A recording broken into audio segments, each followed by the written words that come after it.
ونعوذ بالله من شرور أنفسنا ومن سيئات أعمالنا من يهد الله فلا مضل له ومن يضلله فلا هادي له ونشهد أن لا إله إلا الله وحده لا شريك له ونشهد أن سيدنا ونبينا ومولانا محمدا عبده ورسوله أما بعد فقد قال الله تبارك وتعالى في القرآن المجيد والفرقان الحميد فأعوذ بالله من الشيطان الرجيم بسم الله الرحمن الرحيم وأنذر عشيرتك الأقربين وقال في موضع آخر لعلك باخع نفسك صدق الله العظيم وقال النبي صلى الله عليه وسلم يا أيها الناس قولوا لا إله إلا الله تفلحوا أو كما قال عليه الصلاة والسلام اللهم صل على سيدنا ونبينا ومولانا محمد في أول كلامنا اللهم صل على سيدنا ونبينا ومولانا محمد في أوسط كلامنا اللهم صل على سيدنا ونبينا ومولانا محمد في آخر كلامنا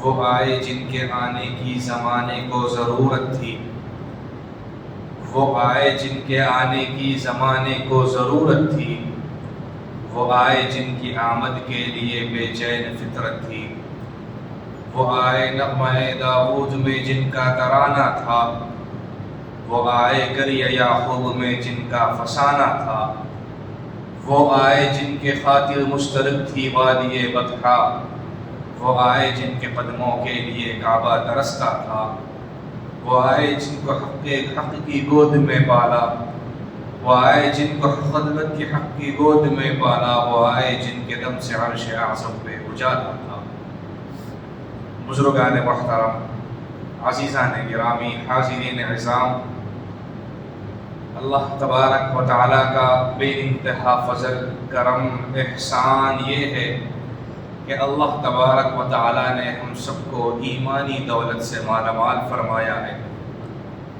اس دولت کے لیے نہ ہمیں کوئی قربانی دینی پڑی اس ایمان کو حاصل کرنے کے لیے نہ ہمیں اپنا گھر چھوڑ کر کہیں اور جانا پڑا نہ ہمیں اپنا ملک اور وطن چھوڑ کر کہیں اور ہجرت کرنا پڑا اس دین اسلام کو حاصل کرنے کے لیے نہ ہمیں اپنی گردنیں کٹانی پڑی اس دین اسلام کو حاصل کرنے کے لیے نہ ہمیں اپنے عورتوں کو بیوہ اور بچوں کو یتیم کرنا پڑا بن مانگے اللہ نے ہم کو ایمان کی دولت سے نوازا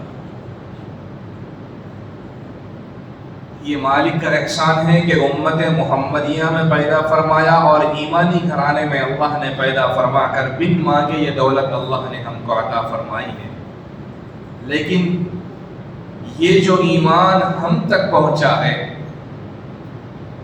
اس ایمان کو ہم تک پہنچانے کے لیے صحابہ نے اپنی گردنیں کٹائی یہ جو ایمان ہم تک پہنچا ہے اس کے لیے میرے اور آپ کے آقا پر ظلم کے پہاڑ توڑے گئے یہ جو ایمان ہم تک پہنچا ہے وہ چہرہ جس چہرے کی قسم قرآن نے کھائی اس بابرکت چہرے پر پتھر مارے گئے وہ چہرہ جس چہرے کو دیکھنے کے لیے جبرائیل آسمان سے آیا کرتے تھے اس بابرکت نبی کے چہرے انوروں پر پتھروں کی بارشیں کی گئی یہ جو ایمان ہم تک پہنچا ہے اس کے لیے صحابہ کی گردنیں کاٹی گئی صحابہ کو بے انتہا تکلیف دی گئی ظلم کے پہاڑ تک صحابہ پر توڑے گئے تب جا کر یہ ایمان اتنی قربانیوں کے بعد ہم تک پہنچا ہم کو تو آسانی کے ساتھ یہ ایمان کی دولت ملی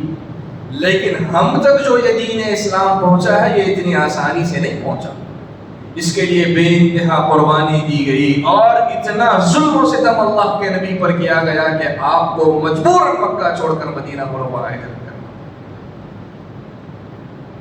تو آئیے آج کے اس جمعہ کے موقع پر میرے اور آپ کے آقا محمد عربی صلی اللہ علیہ وسلم کی 13 سالہ مکی زندگی پر مختصر سے نظر ڈالتے ہیں۔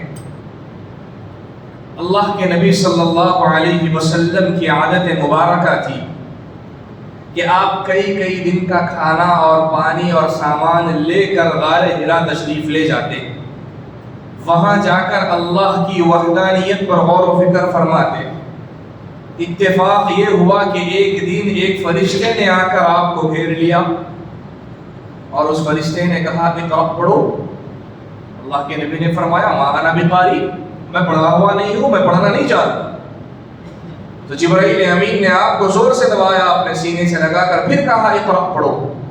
تو اللہ کے نبی نے فرمایا ما انا بقاری، پھر آپ کو زور سے سینے سے دبایا، پھر فرمایا اقرأ پڑھو۔ تو آپ نے تیسری مرتبہ بھی وہی جواب دیا۔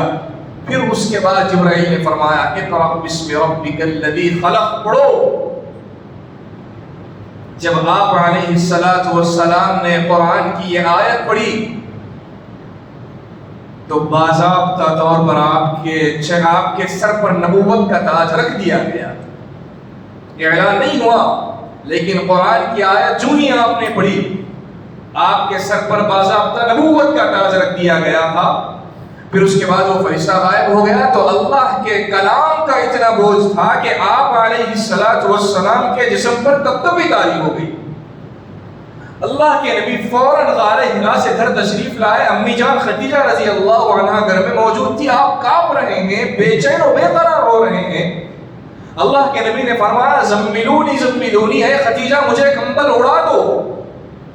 آپ کو کمبل اڑا دیا گیا، آپ بڑے بے چین ہیں، آپ بے چین ہیں، تڑپ رہے ہیں، آپ کانپ رہے ہیں۔ حضرت امی جان پریشان ہو گئی کہ میرے لاڈلے شوہر جو اتنی عظمتوں اور برکتوں والے، ان کو کیا ہو گیا کہ آج ان کے جسم پر کپکپی طاری ہو گئی؟ تو اللہ کے نبی نے یہ سارا واقعہ امی جان خدیجہ رضی اللہ عنہ کو سنایا کہ میرے ساتھ غار حرا میں یہ واقعہ پیش آیا۔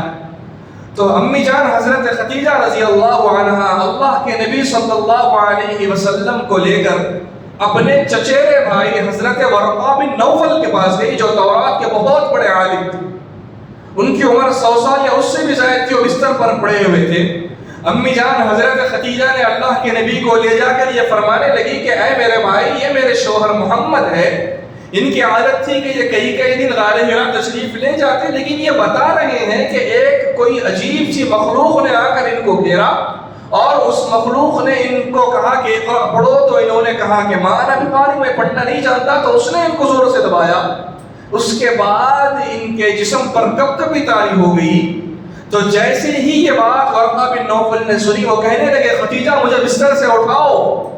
ان کو اٹھا کر بٹھایا گیا تو انہوں نے اپنے آنکھوں کے پردے ہٹا کر اللہ کے نبی کے چہرے کو دیکھا اور کہنے لگے اے خدیجہ تجھے مبارک ہو۔ امی جان خدیجہ پوچھتی ہے بھائی کیسی مبارک بات؟ کہنے لگے اے خدیجہ تیرا شوہر صرف محمد نہیں بلکہ یہ محمد الرسول اللہ بن چکا ہے۔ اے خدیجہ تو صرف محمد کی نہیں بلکہ تو محمد الرسول اللہ کی بیوی بن چکی۔ اے خدیجہ تجھے مبارک ہو، تیری آنکھ اب نبوت کا دیدار کر رہی ہے۔ یہ کہہ کر ورقہ بن نوفل رو پڑے۔ امی جان خدیجہ نے پوچھا کہ بھائی کیوں روتے ہو؟ کہنے لگے کہ میں اپنی عمر کے آخری حصے میں گزر رہا ہوں، میں بستر پر پڑ گیا ہوں۔ کاش میں اس وقت تک زندہ رہتا کہ جب پوری دنیا میں اس محمد کا سورج چمکے گا۔ کاش میں اس وقت تک زندہ ہوتا کہ جب مکے کے لوگ اس محمد کو یہاں سے دھکے دے کر نکالیں گے تو میں چوک میں کھڑے ہو کر آمنہ کے لال کی چوکیداری کروں۔ یہ کہہ کر ورقہ بن نوفل رو پڑے اور کہنے لگے اے خدیجہ مبارک ہو تم کو، اپنے شوہر کو لے جاؤ، یہ تو نبیوں کا سردار آ گیا ہے، اسے کچھ نہیں ہوگا۔ اس کے بعد امی جان خدیجہ رضی اللہ عنہا اللہ کے نبی کو لے کر واپس آ گئی۔ اس کے 3 سال بعد اللہ کے نبی کو تبلیغ کا حکم ہوا۔ آپ کو نبوت ملی 40 سال کی عمر میں، تبلیغ کا حکم آپ کو 3 سال بعد ہوا۔ اور اللہ نے فرمایا وَأَنْ يَا أَيُّهَا الرَّسُولُ بَلِّغْ مَا أُنزِلَ إِلَيْكَ مِنْ رَبِّكَ، اے نبی جو آپ پر آپ کے رب کی طرف سے نازل کیا گیا ہے اس کا پیغام پہنچاؤ، وَأَنذِرْ عَشِيرَتَكَ الْأَقْرَبِينَ، اور تبلیغ شروع کرو اپنے گھر والوں سے، اپنے قریب احباب کو ڈراؤ۔ جب قرآن مجید کی یہ آیت نازل ہوئی، اللہ کے نبی فارا کی چوٹی پر چڑھ کر آپ نے اعلان کیا، پورے مکہ کے قریشی اور سرداروں کو آپ نے آواز لگائی۔ اللہ کے نبی پہاڑ پر کھڑے ہوئے ہیں، سب مکہ کے سردار سب نیچے کھڑے ہوئے ہیں۔ میرے نبی نے فرمایا، اے مکہ کے لوگوں، اے قریشی اور سرداروں، بتاؤ کہ محمد عربی نے 40 سال کا عرصہ تمہارے درمیان میں گزارا ہے، بتاؤ فقد لبثت فیکم عمرا من قبلی، کہ بتاؤ تم نے مجھے 40 سال میں سچا پایا یا جھوٹا پایا؟ جب آپ نے یہ بات فرمائی تو مکے کے قریشیوں سرداروں سب نے بیک زباں ہو کر کہنے لگے، ما وجدناک الا صادقا، اے نبی آپ کی صداقت والی چادر پر کوئی داغ نہیں ہے، آپ اتنے سچے، آپ اتنے سچے ہیں کہ اگر آپ گلیوں سے گزرتے تو چھوٹے چھوٹے بچے آپ کے صداقت کی گواہی دیتے اور کہنے لگتے کہ دیکھو امین آ گیا، اتنے آپ سچے ہیں۔ تو میرے نبی نے فرمایا، اگر میں یہ کہوں کہ اس پہاڑ کے پیچھے ایک لشکر ہے جو تم پر حملہ آور ہونا چاہتا ہے، کیا تم مان لو گے؟ تو کہنے لگے کیوں نہیں مانیں گے، آپ تو ہیں ہی سچے، ہم پورا عقیدت مندی کے ساتھ آپ کی سچائی کی گواہی دیتے ہیں، ضرور مانیں گے۔ تو پھر میرے نبی نے فرمایا، تو دیکھو ایک دن آنے والا ہے قیامت کا، اس دن اللہ کے سامنے حاضر ہونا ہے، اور اس دن اللہ کی بارگاہ میں حساب و کتاب ہوگا، اور اگر تم اس دن اللہ کے عذاب سے اور اللہ کے سوال و جواب سے بچنا چاہتے ہو تو تمہیں ایک بات کا اقرار کرنا ہوگا، یا ایھا الناس، اے لوگو، قولوا لا الہ الا اللہ، کہو اللہ کے علاوہ کوئی معبود نہیں ہے، تفلحوا، تو تم کامیاب ہو جاؤ گے۔ کہ ایک اللہ کو اپنا مشکل کشا، ایک اللہ کو اپنا حاجت روا، ایک اللہ کو اپنا خالق معبود سب کچھ مان لو، تم کامیاب ہو جاؤ گے، اور تمہارے بت جس کو تم اللہ کو چھوڑ کر خدا مانتے ہو تمہیں کچھ نفع نہیں دے سکتے۔ جب یہ میرے نبی نے یہ بات فرمائی، وہی مکہ کے قریش، وہی سردار جو تھوڑی دیر پہلے آپ کی صداقت کی گواہی دے رہے تھے، وہ کہنے لگے، اے محمد تم یہ کہتے ہو کہ ہم ہمارے 360 بت جس کو وہ خدا مانتے ہیں، ہم ان کو چھوڑ کر ایک اللہ کو سب کچھ مان لیں، یہ نہیں ہو سکتا۔ اور ابو لہب نے فرمایا، تبت لک یا محمد، نعوذ باللہ، کہ اے محمد تم ہلاک و برباد ہو جاؤ۔ اور علماء نے لکھا ہے کہ اسی پہاڑ سے ان لوگوں نے پتھر اٹھا کر میرے نبی صلی اللہ علیہ وسلم پر پتھروں کی بارش کی، آپ کو مارا گیا، آپ کو لہو لہان کر دیا گیا، جو تھوڑی دیر پہلے آپ کی صداقت کی گواہی دے رہے تھے اب وہ آپ کے دشمن بن گئے۔ جب آپ نے یہ اعلان مکہ المکرمہ میں کیا کہ ایک اللہ کو سب کچھ مان لو، تو آپ پر ظلم و ستم کے پہاڑ توڑے گئے، اور آپ تبلیغ کے لیے نکلتے گلیوں میں اور لوگوں کو دین کی دعوت دیتے۔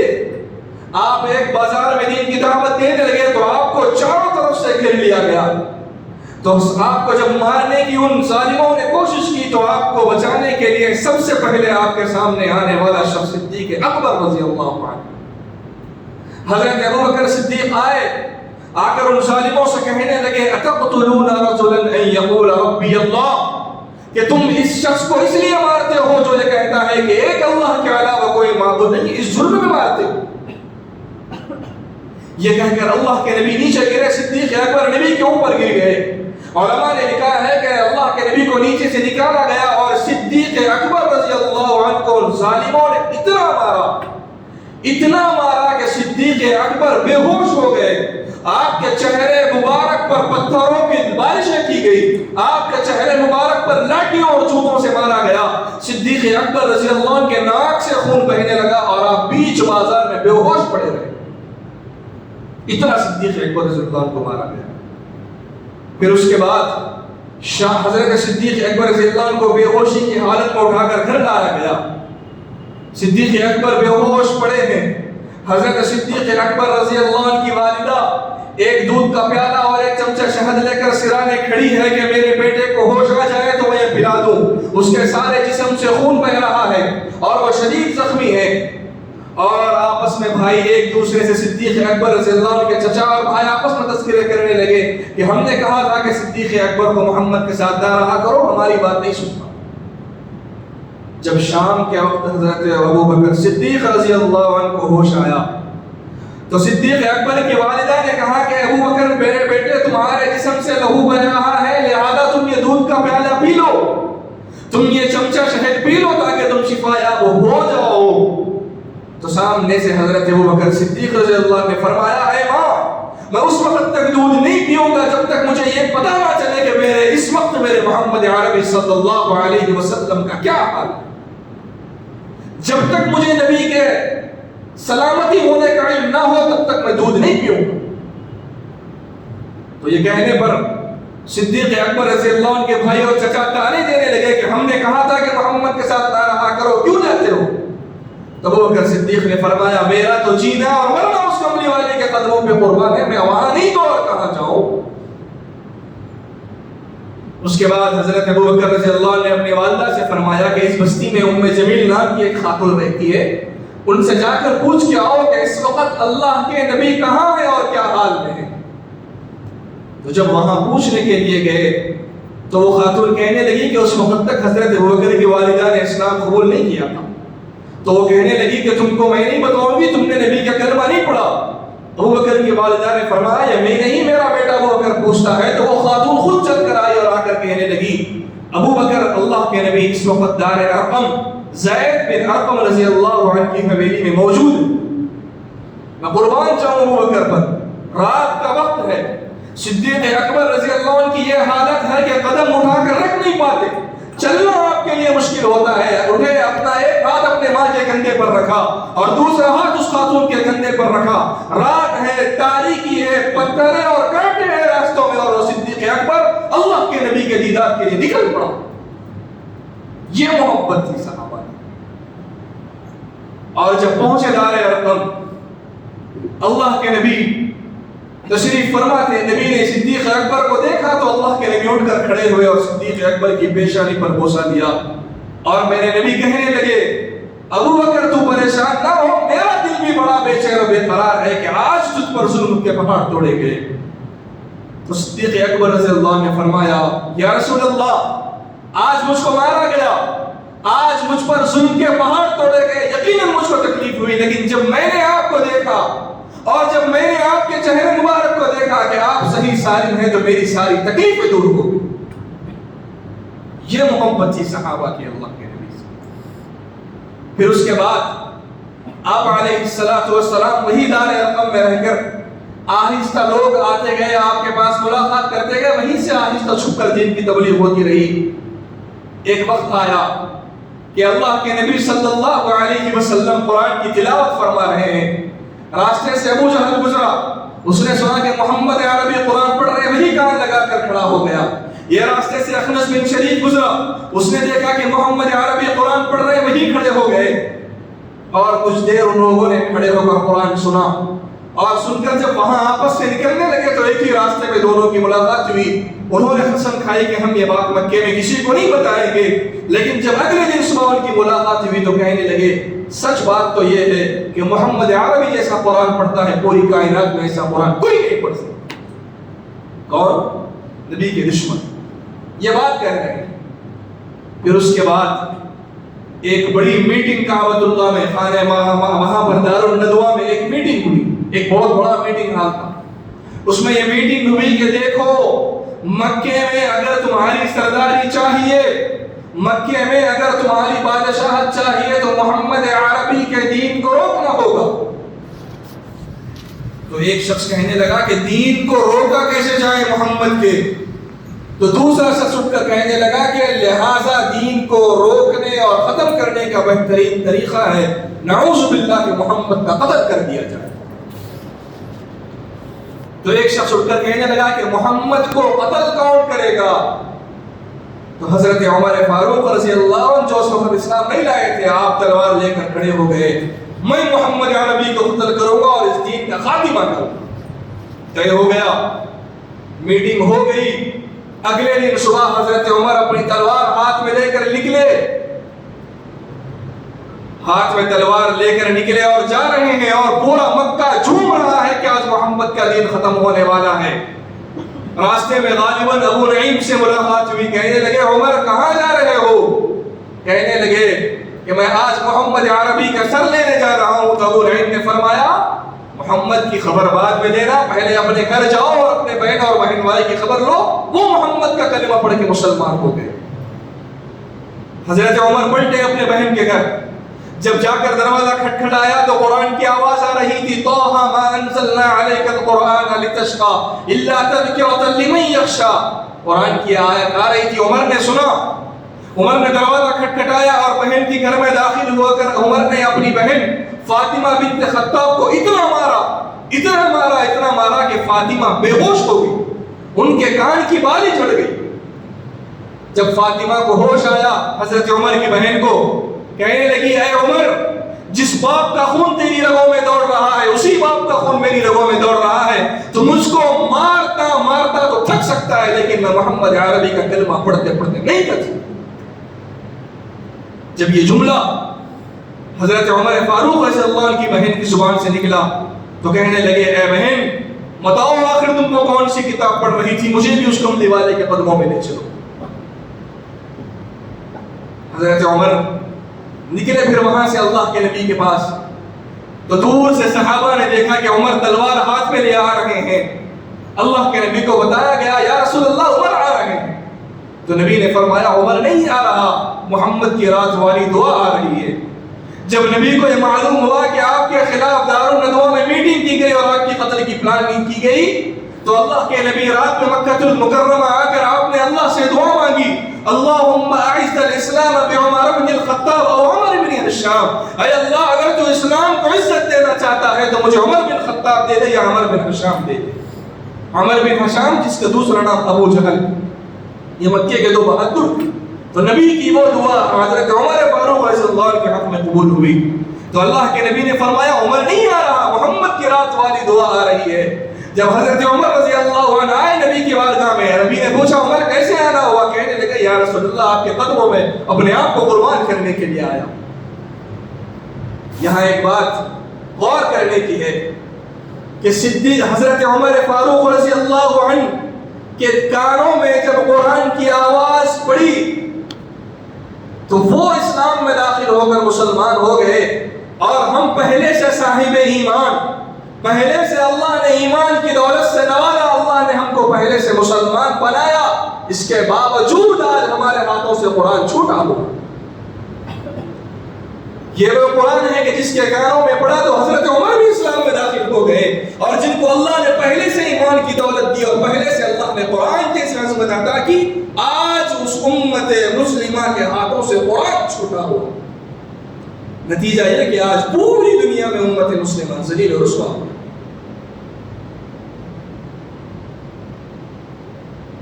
پھر اس کے بعد آہستہ آہستہ دین کی تبلیغ ہوتی گئی۔ اللہ کے نبی مکہ المکرمہ سے نکل کر دین کی تبلیغ کے لیے طائف گئے، جا کر آپ نے وہاں لوگوں کو دین کی دعوت دینی شروع کی، تو وہاں کے لوگوں نے فرمایا ہم یہاں ہمارے 3 سردار ہیں، ان سے بات کر لینا، جب اگر یہ تم کو اجازت دے دے تو تم یہاں دین کی تبلیغ کرو ورنہ ہم اجازت نہیں دیں گے۔ جب اللہ کے نبی وہاں کے 3 سرداروں کے پاس گئے تو کسی نے کہا کہ اگر تم نبی ہوتے تو یہ بات میرے دل میں آنے چاہیے، لہذا تم چلے جاؤ۔ کسی نے کہا کہ کیا خدا کو تمہارے علاوہ کوئی اور نہیں ملا نبی بنانے کے لیے؟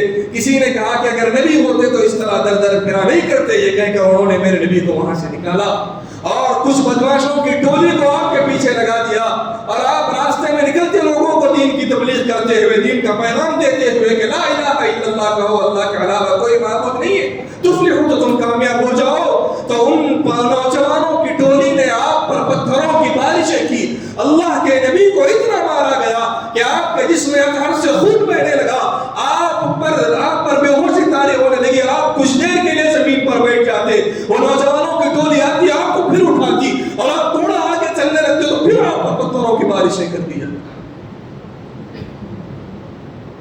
حضرت زید بن حارث آپ کے ساتھ تھے، ان سے پوچھا گیا تو وہ رونے لگے. بھائی زید بتاؤ کیوں روتے ہو؟ کہنے لگے میں تمہیں کیا بتاؤں، جب میرے آقا کو اتنا طائف کی بستی میں مارا گیا کہ جب میں آپ کا جوتا آپ کے پیر سے نکالتا تو وہ خون سے چپک جاتا، نہیں نکل پاتا. اور یہ ظلم کا پہاڑ جب طائف کی بستی میں آپ پر توڑے گئے تو فرشتے بھی انتظار میں تھے کہ آج محمد عربی بد دعا کر دیں، آج ہمارا رب ہم کو حکم کر دے، ہم ان کو پیش کر رکھ دیں گے. جبرائیل امین آئے آسمان سے، یا رسول اللہ بد دعا کر دیجئے، یا رسول اللہ آپ حکم فرمائیے. ملک الجبال نام کا ایک فرشتہ آ کر کہنے لگا یا رسول اللہ میرا نام ملک الجبال ہے، وہ ان پہاڑوں کا فرشتہ ہو، آپ حکم کر دیجئے میں ان کو پیش کر رکھ دوں گا. اللہ کے نبی نے پوچھا بتاؤ تم خود آئے ہو یا اللہ نے تمہیں بھیجا؟ کہنے لگے جب آپ پر یہ ظلم و ستم کے پہاڑ توڑے گئے تو مجھ سے تو دیکھا نہ گیا، میں خود حاضر ہوں. نبی نے فرمایا نہیں، جس اللہ کے لیے میں یہ کام کر رہا ہوں، جس اللہ کی دین کی میں خدمت کر رہا ہوں، وہ رب اس پر راضی ہے تو مجھے بھی میرے رب سے کوئی شکایت نہیں. جس نبی کے چہرے کو دیکھنے کے لیے جبرائیل آسمان سے آیا کرتے تھے، آج وہ نبی کو طائف کی بستی میں گھسیٹا گیا. آج اس نبی کے چہرے انور کو مارا گیا جس چہرے کو قرآن نے مسوحہ کہا، جس نبی کے زلفوں کو قرآن نے واللیل کہا، اس نبی کے چہرے انور پر مارا گیا. کیوں؟ اس دین اسلام کے خاطر. جبرائیل نے فرمایا یا رسول اللہ آپ دعا کر دیجئے. آپ نے اپنے نبوت والے ہاتھ اٹھائے اور آپ نے فرمایا اللہم اہدی قومی فانہم لا یعلمون، اے اللہ میری قوم کو ہدایت عطا فرما، یہ مجھے نہیں جانتے. یہ ظلم کے پہاڑ کس پر توڑے گئے؟ میرے اور آپ کے آقا محمد عربی صلی اللہ علیہ وسلم. اس لیے اس دین اسلام کی خاطر یہ پوری کائنات بنائی گئی، اس لیے تاکہ آپ کو دنیا میں بھیجنا تھا. آج اس نبی کو طائف کی بستی میں گھسیٹا گیا، آج اس نبی پر ظلم و ستم کے پہاڑ توڑے گئے، صرف کلمہ اسلام کے جرم میں آپ کو مارا گیا. یہ تکلیفیں میرے اور آپ کے آقا کو دی گئی. اتنے قربانیوں کے بعد یہ دین اسلام ہم تک پہنچا. ہم کو تو آسانی سے مل گیا، دین اسلام تو آسانی سے مل گیا، ایمانی گھرانے میں پیدا ہو گئے، مسلمان ہو گئے. لیکن ہم تک جو یہ دین اسلام پہنچا ہے بے انتہا قربانیاں ہمارے نبی نے دی. آپ کے دانت مبارک کو جنگ میں پتھر سے مارا گیا تو آپ بے ہوش ہو گئے، آپ کے چہرے مبارک کو زخمی کر دیا گیا. اس دین اسلام کو امت تک پہنچانے کے لیے صحابہ نے کیا کیا ظلم برداشت نہیں کیے، کیا کیا آپ پر ظلم و ستم کے پہاڑ نہیں توڑے گئے. یہاں تک کہ اللہ کے نبی کو حکم ہوا کہ آپ پر جب ظلم کی انتہا ہو گئی تو اے نبی آپ اپنا آبائی وطن مکہ المکرمہ چھوڑ کر آپ مدینہ منورہ چلے جائیں. جب یہ حکم ہوا اللہ کے نبی کعبۃ اللہ جا کر آپ نے کعبے کو مخاطب کر کے فرمایا اے کعبہ تو اتنا عظیم ہے کہ میرا دل نہیں چاہتا کہ میں تجھ کو چھوڑ کر جاؤں، مگر تیرے بسنے والے مجھے یہاں رہنے نہیں دے رہے. یہ جملہ کیوں نکلا اللہ کے نبی سے؟ کسی کے لیے اپنا وطن چھوڑنا آسان ہے، کسی کے لیے اپنا ملک چھوڑنا آسان ہے، نہیں. دین اسلام کے خاطر میرے اور آپ کے آقا کو مجبوراً چھوڑنا. اتنی قربانیوں کے بعد یہ دین اسلام ہم تک پہنچا، اور اس دین اسلام کے خاطر شہید ہونے والا، اس دین اسلام کے خاطر جب سب سے پہلے جس نے شہادت نوش فرمائی وہ کوئی مرد نہیں، حضرت سمیہ ایک خاتون تھی. وہ پہلی خاتون ہے جو اس دین اسلام کے خاطر اس نے جام شہادت نوش کی. امی جان عائشہ صدیقہ رضی اللہ عنہا نے ایک مرتبہ نبی صلی اللہ علیہ وسلم سے پوچھا یا رسول اللہ بتاؤ کبھی آپ پر ایسا وقت آیا کہ آپ کو اس سال بہت تکلیفیں ہوئی؟ تو میرے نبی نے فرمایا ہاں مجھ پر ایک وقت ایسا آیا کہ اس سال میری بیٹی حضرت خدیجہ فوت ہو گئی، اس سال میرے چچا ابو طالب فوت ہو گئے، اور اسی سال میرا بیٹا ابراہیم فوت ہو گیا. ایک سال 3 جنازے میرے گھر سے اٹھے، مجھے بہت تکلیف ہوئی. تو پھر امی جان عائشہ نے پوچھا یا رسول اللہ کیا اس سے بھی بڑھ کر کبھی آپ کو تکلیف ہوئی؟ تو میرے نبی نے فرمایا ہاں مجھے اس سے بڑھ کر پوری زندگی میں تکلیف اس وقت ہوئی جب طائف والوں نے مجھ پر ظلم کی حد کی، جب طائف والوں نے مجھ پر ظلم و ستم کے پہاڑ توڑے گئے، مجھے گلیوں میں گھسیٹا گیا، مجھے مارا گیا، مجھ کو بے انتہا تکلیفیں دی گئی، لیکن جس رب کے لیے میں یہ کام کر رہا تھا وہ اس پر راضی تھا، تو مجھے بھی کوئی شکایت نہیں تھی۔ اس سال مجھ کو بہت تکلیف ہوئی پوری زندگی۔ کیوں؟ کس لیے؟ اپنے گھر کے لیے، اپنے ذاتی مفاد کے لیے نہیں، اس دین اسلام کے خاطر، جس نبی کے صدقے میں کائنات کو بنایا گیا، جس نبی کے صدقے میں مجھے اور آپ کو پیدا کیا گیا، اس نبی پر ظلم کے پہاڑ صرف دین اسلام کے خاطر۔ حضرت عمر فاروق نے حضرت خباب رضی اللہ عنہ سے کہا کہ اپنی کمر سے کپڑا ہٹاؤ۔ جب انہوں نے کپڑا ہٹایا تو صرف ہڈی نظر آنے لگی۔ پوچھنے لگے کیا ہوا، کیا ماجرا ہے؟ تو حضرت خباب نے فرمایا جب میں محمد عربی صلی اللہ علیہ وسلم کا کلمہ پڑھ کر مسلمان ہو گیا تو وہ ظالم مجھ پر اتنا ظلم کرنے لگے کہ انگار کی سیل پر مجھے لٹا دیا، میری چمڑی پگھل کر وہ انگار ڈوب جاتا تھا، مگر ان ظالموں کو مجھ پر ترس نہیں آتا۔ کیوں یہ قربانی صحابہ نے دی؟ صحابہ نے کبھی اپنے گھر کی خاطر نہیں، صحابہ نے کبھی اپنے مفاد کی خاطر نہیں لڑا، اس دین اسلام کی حفاظت کے لیے صحابہ نے وہ قربان دیا۔ کسی کو دھویں میں بند کر دیا جاتا، دھویں سے دم گھٹ کر کسی کی جان نکل جاتی، کسی کو اونٹ کو دونوں سم کھڑا کر باندھ کر دونوں طرف اونٹوں کو ہکا دیا جاتا جس سے جسم کے ٹکڑے ہو جاتے۔ تو بھائیو، یہ دین اسلام اتنی آسانی سے ہم تک نہیں پہنچا، اس کے لیے میرے اور آپ کے آقا نے بے انتہا قربانیاں دی۔ اس دین اسلام کو ہم تک پہنچانے کے لیے میرے اور آپ کے صحابہ نے، نبی کے صحابہ نے بے انتہا قربانیاں دی، تب جا کر یہ دین اسلام ہم تک پہنچا۔ اور معذرت کے ساتھ، کیا آج ہم کو اس دین اسلام کی قدر ہے؟ کسی اور کو انگلی دکھانے کی ضرورت نہیں، ہر کوئی اپنے ہی جائزہ لے، معلوم ہوگا کہ کتنی قدر ہے ہم۔ اتنی قربانیوں کے بعد جب دین اسلام پہنچا اور جب اللہ کے نبی صلی اللہ علیہ وسلم کی وصال کا وقت قریب آیا، موت کا فرشتہ آ کر کہنے لگا یا رسول اللہ، آپ کے موت کا وقت قریب آ چکا ہے، اگر آپ اجازت دیں تو آپ کی روح کو قبض کر دوں گا۔ تو میرے نبی نے فرمایا جبرائیل ذرا جانا، خدا سے پوچھ کر آنا کہ میرے جانے کے بعد میری امت کا کیا حال ہوگا۔ اگر آپ چاہتے تو سوال کرتے کہ میرے جانے کے بعد میرے گھرانے کا کیا حال ہوگا، میرے نواسے ایک کو آپ نے شہر میں تڑپتا ہوا دیکھا اور ایک کو کربلا میں شہید ہوتا ہوا آپ نے دیکھا، آپ سوال کر سکتے تھے کہ میرے جانے کے بعد میرے گھرانے، میرے بچے اور میرے نواسوں کا کیا ہوگا؟ نہیں، آپ نے کہا کہ میرے جانے کے بعد میری امت کا کیا ہوگا، ذرا اللہ سے پوچھ کر آنا۔ کون سی امت؟ وہی امت جو آج شراب خانوں کے اڈے آباد کرنے میں لگی ہے۔ کون سی امت؟ وہی امت جو آج سود لے کر اللہ اور اس کے رسول کے خلاف جنگ کرنے لگی ہے۔ کون سی امت؟ وہی امت جو آج مسجدوں کو ویران کرنے کے لیے لگی ہوئی ہے۔ کون سی امت؟ وہی امت جس امت نے آج اپنے دلوں سے قرآن کو نکالا۔ کون سی امت؟ وہی امت جس امت نے آج اپنے ماں باپ کو ذلیل و رسوا کر دیا۔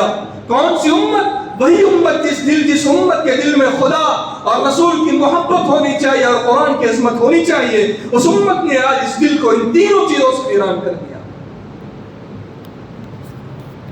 اس امت کے لیے میرے نبی کہہ رہے ہیں کہ جبرائیل جاؤ پوچھ کر آؤ میرے جانے کے بعد میری امت کا کیا حال ہوگا۔ اگر ہم سے کہتا موت کا فرشتہ آ کر تو ہم یہی کہتے کہ میری جائیداد کا کیا ہوگا، میرے بیوی بچوں کا کیا ہوگا، لیکن اللہ کے نبی نے امت کے لیے سوال کیا اور جواب آیا اے نبی، جو اللہ کے نیک بندے ہوں گے، جو مخلص ہوں گے، وہ برابر ثابت قدم رہیں گے۔ پھر آپ نے فرمایا اب مجھے لے چلو۔ تو ضرورت اس بات کی ہے کہ دین اسلام ہم کو تو بہت آسانی کے ساتھ ملا، لیکن ہم تک آسانی کے ساتھ نہیں پہنچا۔ اس دین اسلام کے لیے جو قربانیاں دی گئی، اگر ہم قدر نہیں کریں گے تو دنیا میں بھی ذلیل ہوں گے اور کل خدا کی بارگاہ میں بھی جواب دینا ہوگا۔ اس لیے بھائیو، مزید تفصیل انشاءاللہ آئندہ جمعہ آئے گی۔